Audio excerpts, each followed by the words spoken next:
Today, we're doing a massive deep dive. We're following a single thread across 600 years, all anchored in one really unforgiving place. Yeah. The village of Icefjord in Greenland. And the sources we're pulling from are this incredible mix of, historical accounts of the Black Death in 1348, and then this near-future, high-stakes spy thriller set in 2027. That mix is really the core of it, because our mission here isn't just to tell a story. It's to unpack this universal human problem. How do you make decisions when you're facing total chaos and just an overload of information? Exactly. In 1848, the people in Icefjord, they had three completely different paths to choose from. You have ancient Norse prophecy, you have this radical new Christian faith, and then you have just pure hard science. And those three competing cures are really the structure for our dive. So we start in 1348, the Little Ice Age is hitting hard, famine is a real threat, the days are brutally cold, and the village elder, Sigurd the Wise, he's looking to the heavens for a sign. And what he sees is just a catastrophic omen for anyone who studies the stars. Sigurd was relying on, classical astronomers like Ptolemy, but also these newer kind of revolutionary Arab scholars like Ibn al-Shatir. Well, he was very well informed for his time. Extremely. And he sees Mars, the planet of conflict, sitting right next to the constellation Orion. The swordsman. That's a pretty direct cosmic warning, isn't it? It's a profound belief that the world is about to just break apart. He's expecting terrible conflict, some huge upheaval. But what actually comes the very next day is immediate and terrifying. A solar eclipse. A total solar eclipse. The sources just say all became as night in the middle of day. And in that sudden darkness, the real threat shows up. Yeah. The villagers see this harbinger. A strange hooded horseman on a black horse, right up on the ice ledges above the village. Yeah, and for these villagers with their Norse roots, this is immediately something supernatural. Is it one of the Huldafolk, the hidden people, or maybe a Draugr, an undead spirit? A messenger of death. But whatever it is, it's not just watching. He reaches into a bag, very careful not to touch what's inside, and throws this yellow powder into the wind, scattering it over the entire village. It feels like a targeted, deliberate act of infection. The consequences hit almost immediately. Accidents, miscarriages, and then the most terrifying thing of all, the game leaves. The caribou, the birds, they all just vanish. Starvation is now a certainty.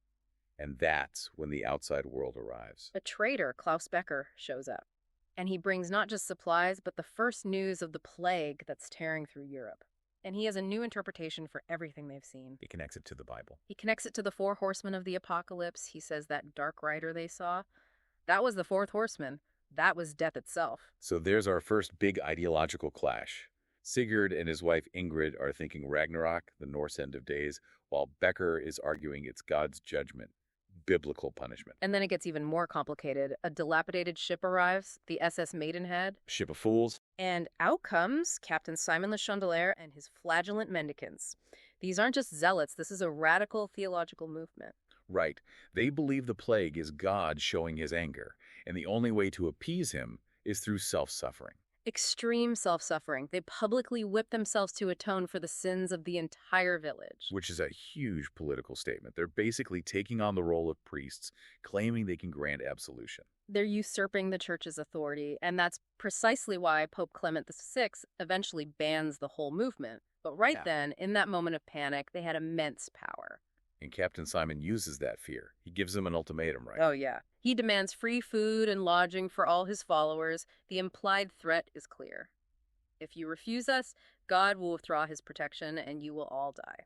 It's religious blackmail. It's exactly that. And Ingrid, Sigurd's wife, she sees right through it. Her assessment is just so sharp and modern. She says, we are being blackmailed. But this demand for penance, it runs into a big obstacle. Sigurd's daughter, Reginleif. Reginleif is the third path. She's the voice of cold, hard pragmatism. She's just had enough of all the fatalism. She thinks the plague comes from something physical. She argues it comes from unclean habits and says the flagellants, with their open wounds and bleeding, are just making things worse. Her line is incredible. She says their pain and blood only add to the misery of the world. So she starts looking for a real solution, a physical one. And she goes to the wise old woman of the village for guidance. And this is the turning point. She learns about Raffin's Bra Raven's bread.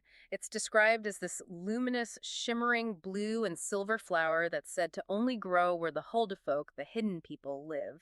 And it has healing properties. Powerful healing properties. It's the antidote. But getting to it isn't simple. No, because knowledge is always controlled. Ingrid, her mother, has a hallucinogenic vision where she sees the flower's location. She sees it clearly.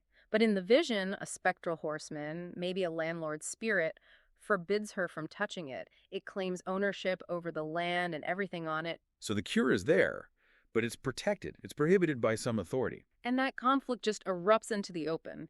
Ingrid uses her own herbal knowledge to treat one of the flagellants, a man named William. And Captain Simon sees this as a direct challenge to his authority. A huge one.